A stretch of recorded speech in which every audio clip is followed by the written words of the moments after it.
Fruitarianism. What is fruitarianism? To me, fruitarianism is a way of life. It's more than a diet, but it places great emphasis on diet for sure, but it extends far beyond diet. So the fruitarian diet is one thing, and then the fruitarian way of life is another. But the fruitarian diet is a diet comprised of fruits, some vegetables, and some nuts and seeds. But for the most part, it's all about the fruit. Whole, fresh, ripe, raw fruit. Preferably juicy fruit.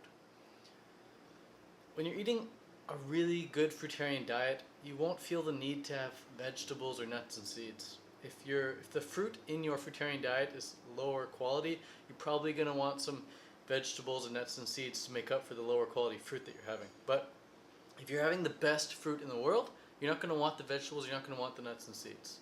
So that, to me, is how I view a fruitarian diet. It's a diet that's comprised of mostly delicious fruit. You can still be considered a fruitarian even if you're not eating 100% raw. There are a lot of people out there who eat mostly fruit, and then they have some cooked food, and they still call themselves a fruitarian. I think it's okay to call yourself whatever you want. You can call yourself a fruitarian even if you're eating an apple a day.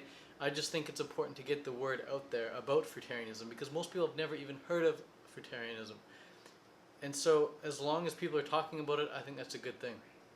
So if you want to adopt the label of fruitarian, even if you're not eating 100% raw like myself, even if you're not eating 99.9% of your calories from fruit like myself, still go ahead and do it. Call yourself a fruitarian to get the label out there, get the word out there. And whenever somebody asks what is fruitarianism, you can explain that it's a diet that's comprised primarily of fruits and some vegetables and nuts and seeds. But again, that's just the diet aspect. On a whole, I think fruitarianism, the way of life, it's about living in line with nature's design. It's about being as natural as you feel comfortable being. It's about feeling a connection with the plants and with the trees and with the planet. It's about trying to go back to being that animal that we all are. I think a lot of people say that there's animals and then there's humans. Humans and animals, as if humans are not animals. And then people also say, well, when we go out into nature, not realizing that humans are nature, we are nature, we're a part of it. And it's this disconnect that we have from nature and from animals that I think is causing a lot of problems on the planet. There's a lot of destruction happening on the planet right now, cutting down rainforests and pulling oil and spreading garbage and waste and toxins around the planet, spraying chemtrails. There's a lot of gnarly stuff going on the planet right now. I think it's because people have a disconnect. They're not realizing that what they do to the planet, they're doing to themselves. And it's also a lack of that unity consciousness where people aren't realizing that what they do to themselves is actually affecting everyone. What I do to myself and the way I feel right now is affecting everyone. And so I think it's important to come back to that unity consciousness and realize that how you treat yourself is really how you treat everyone. And how you treat others is really how you treat yourself. So with fruitarianism, when you're eating the best food possible, when you're eating foods that you know are going to allow you to feel your best, that emanates outwards, and other people can pick up on that. Other people can benefit from that. So that's a little intro to fruitarianism, what it is, and why some people do it. But I want to explain why I got into it and how I got into it. I got into fruitarianism when I was looking for a cure for my acne. I would Google every day, cure for acne, cure for acne, cure for acne. Because I had acne all over my chest, I had acne all over my face, I had acne all over my back. Like, zits galore, baby, zits galore.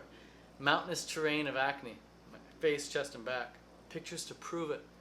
Before and afters to prove it. Look, I'm a walking, talking after right here. But I was desperately looking for a cure for my acne, and nothing was working. I was going for the potions and the lotions and the tonics and the creams and the pills and the potions, but nothing worked. And I spent many, many dollars, hundreds of dollars on different potions, lotions, and creams. Nothing's working. So I went to diet. And lo and behold, I realized that, wow, the food I eat actually affects the way I look. What I put in, it actually comes out. And my first experience with finding the correlation between diet and acne was when I cut out dairy. When I cut out dairy, my acne stopped being so inflamed. And it was amazing. I'd cut out dairy, the acne inflammation would go down, but it was still very prevalent. And then I reintroduced dairy, and the acne would just flare out again. So I was like, wow, okay, dairy is a direct cause on my acne and how bad it looks. So I cut that out for sure. But what's next? How do I get rid of like all this like scarring? Then I cut out gluten. I heard gluten worked if you cut out gluten. So I cut out gluten, and that had a major effect too on the discoloration of the scars, on the purpleness and the redness of the scars. When I would introduce gluten, wheat products, the scars would look really bad. And then I cut the gluten out, and the scars would clear up. They'd like start to fade. It's like, wow, this is great. But again, there was still like some acne coming out. Like, I still hadn't got to the cause. I was altering like how it looked, but I still wasn't getting to the root cause of what was causing these zits to come out. And then I discovered the raw food diet. I heard about the raw food diet. I was like, wow, if I'm just eating raw foods, like I cut out dairy, I found great benefit. I cut out gluten, I found great benefit. What if I just went raw? So I did more research on raw food diet, found out about David Wolfe and the high fat program, all the nuts and seeds and the gourmet stuff, and I hopped on board. And I remember going up to my cabin one time, up to the lake, into the interior in British Columbia, to the wilderness, and I brought along with me, remember this is my first time going into raw, so bear with me here. I brought with me a big bag of pumpkin seeds and sunflower seeds, and I brought with me a bunch of avocados, and I brought with me a bunch of olives, and I brought with me a bunch of oranges as well. Figured I need some hydration. So I was mixing and matching everything. I'd take a handful of nuts and seeds, I'd take some avocado, take some olives, take some oranges, and just make a meal of all those. And that night I got so sick. I was like, I'm going to go raw, I'm going to feel great. But I felt so sick that day. I was like, what's happening? Why am I feeling sick? And then I just I threw up even. I was so sick. I'm like, whoa, man. Like all these nuts and seeds were coming up out of my vomit. I felt horrible. And I was so turned off by the idea of any more nuts and seeds. But the next morning I woke up and I saw the bag of oranges there, and I was like so attracted to the oranges. And I was like, I just want to eat oranges for breakfast. So I had a big mono meal of oranges, and I was like, wow, I feel great, I feel clear, I feel like pristine, this is amazing. That was cool. But it didn't really click right away and figure like, okay, that's it, I'm just going to eat fruit. It didn't happen that quickly, things take time. But I realized how much better I felt on just fruit versus how I felt eating nuts and seeds and avocados and olives and the high fat program. So that was a big seed that was planted in my life experience there. And I went home, did more research, and I found out, hey, there's something called 80-10-10. There's something called 811 Raw Vegan. And I didn't know what that meant, really. I just figured it was lots of fruits and vegetables. They didn't really talk too much about nuts and seeds. It was all about fruits and vegetables, raw. And I didn't know if it was like, 80% fruit, 10% vegetables, or 80% vegetables, 10% fruit. I remember asking on a forum, I was like, does 80-10-10 mean 80% vegetables or 80% fruit? I could probably still find that forum post somewhere. It's like on the internet somewhere, in some archive, I'm sure. And someone answered, like, it's 80% carbs, 10% fat, 10% protein. I was like, oh, okay. And I proceeded to get the 80-10-10 book by Doug Graham. I proceeded to find the 30 Bananas a Day website. And I just found out what this high carb network, this high carb community online. And it was then that I jumped on board, ate just basically fruits and vegetables. Too many vegetables at the start for sure. I had a lot of gas. Just eating a lot of cauliflower and broccoli and like sprouts, mung beans and stuff that doesn't digest, stuff that's going to give you gas. And I just remember taking like enzymes like Beano before each of my vegetable meals, because I was like, that'll get rid of the gas. But now, eating a fruit diet, there's no gas. At the time, I didn't know anything. So I'm eating all this raw, and then I go to Hawaii for a couple weeks, and I'm eating just basically papayas and mangoes and bananas, and my acne went away in like 2 weeks. Just boom, disappeared. I remember looking in the mirror for the first time and just not recognizing my back. I was like almost in tears. I found it. I figured I found it. I'm going to be that guy who dedicates his life to helping people cure acne. That was going to be like my thing. That was going to be my angle. Like, I did it. I can help anyone do it. But once I cleared up my acne, that was really just the tip of the iceberg. And looking back, I know why the acne got cured, because when you eat just fruit, you give your body a chance to detoxify. Fruit isn't doing the detoxification. The body's always detoxing itself, but fruit allows the body to detoxify. That's a big misnomer. People think, oh, if I eat this fruit, then it'll detox me. Eating this will detox me. Foods don't detox you. The body detoxes itself. Food merely allows or interferes with the healing process that's always going on in the body.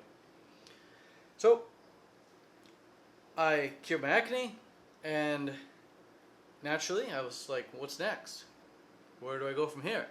And I realized how much better I was feeling overall. Like, it wasn't just the acne. The acne was a symptom, sure, of being clean on the inside, but I was also experiencing higher highs than ever before.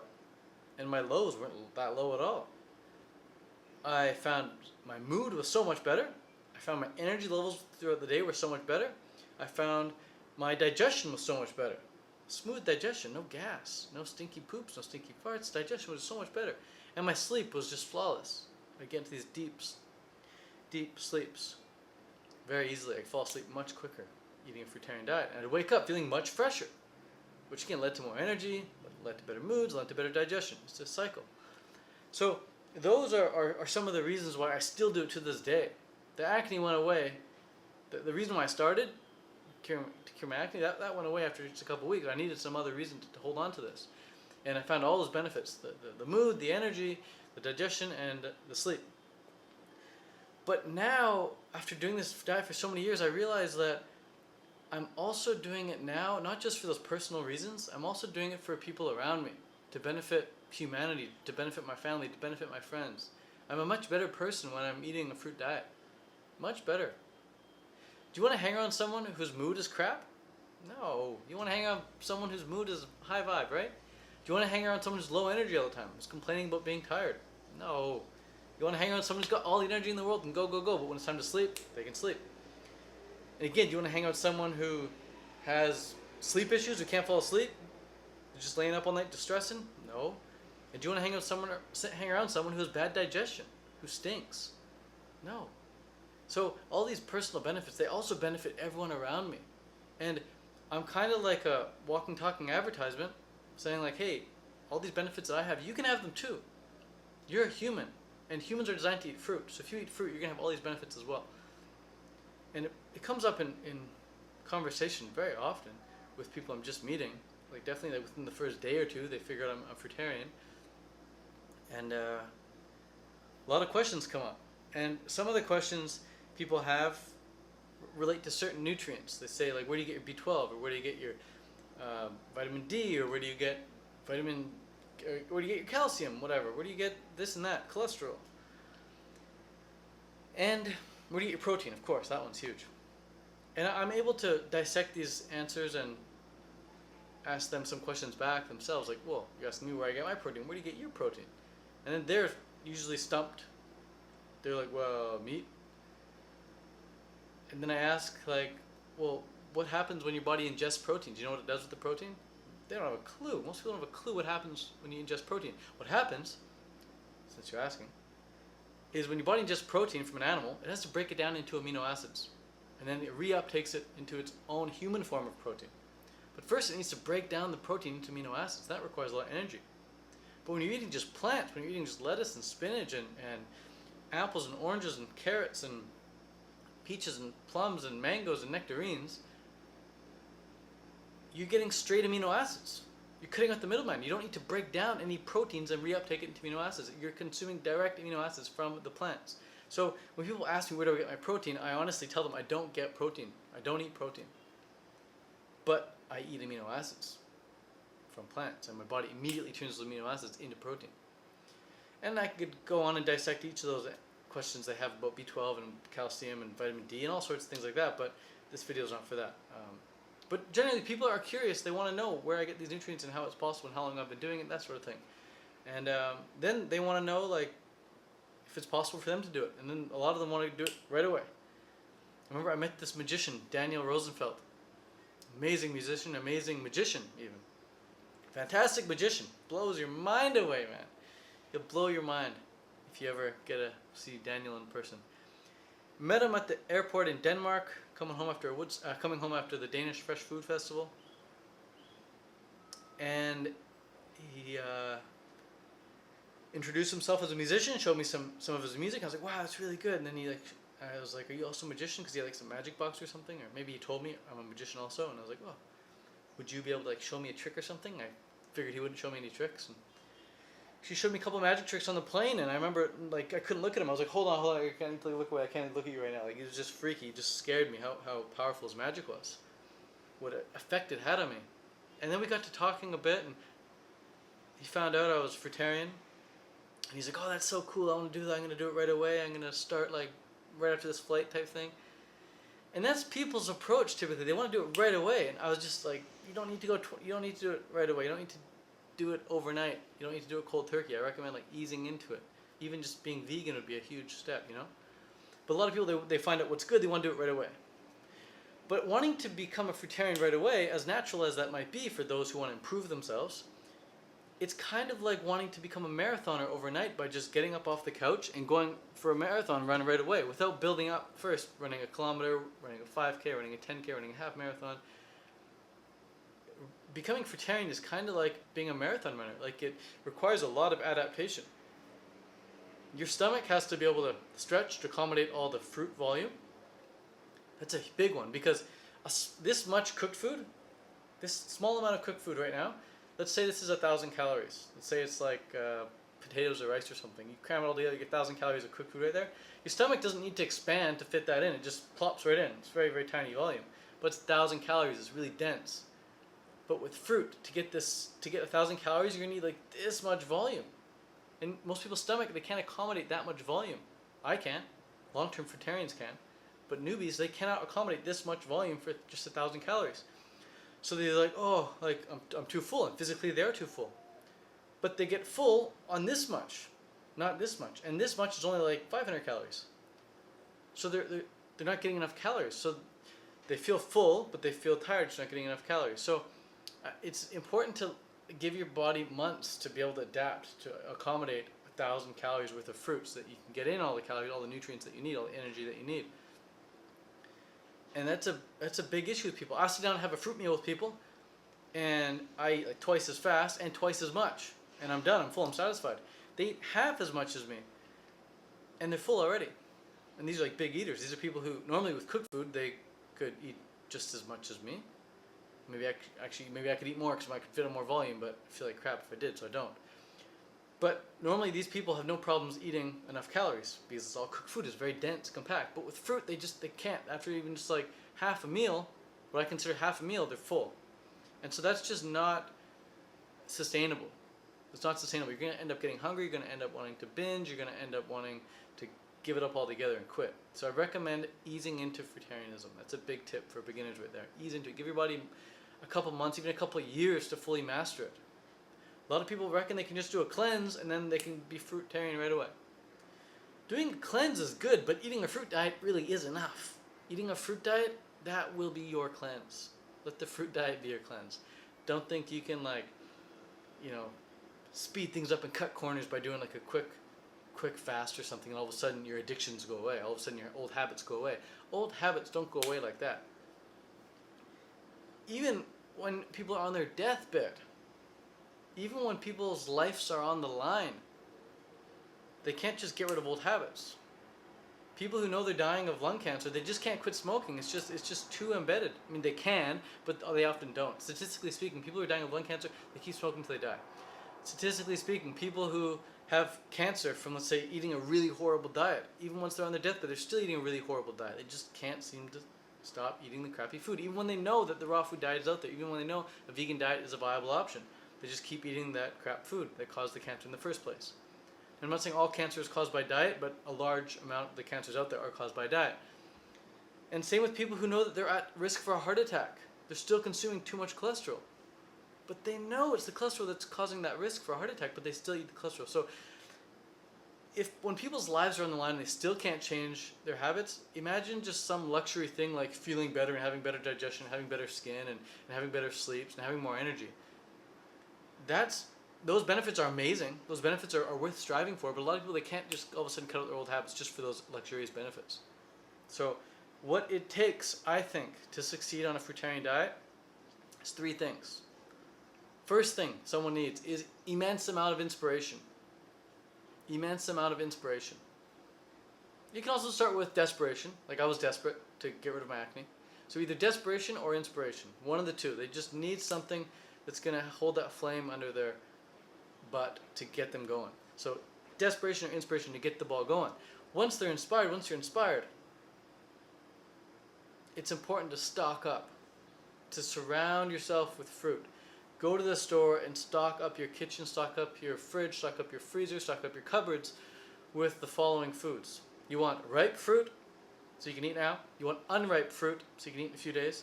You want frozen fruit, so you can eat when you want to cool down a bit or when you want to make a smoothie or something.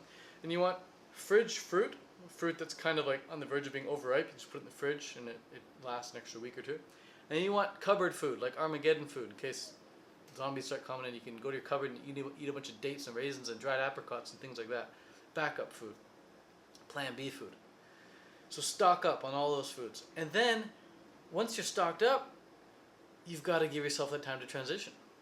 You've got to give yourself the months and the years to transition. And while you're transitioning, while you're giving yourself the time the body needs to adapt, you're also staying inspired. You're watching these types of YouTube videos that you're watching right now.